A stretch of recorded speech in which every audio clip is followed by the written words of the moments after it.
Hello everyone, I'm going to show you 520D BMW 2016 or 17 rear differential seal replacing.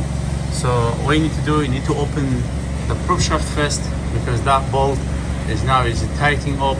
When you're going onto the thread, then when you tighten up, you pull it back in. When you open it up, is this way. Opening is this way to the left side, to the right side is tightening. So then you need to have this tool for opening the prop shaft.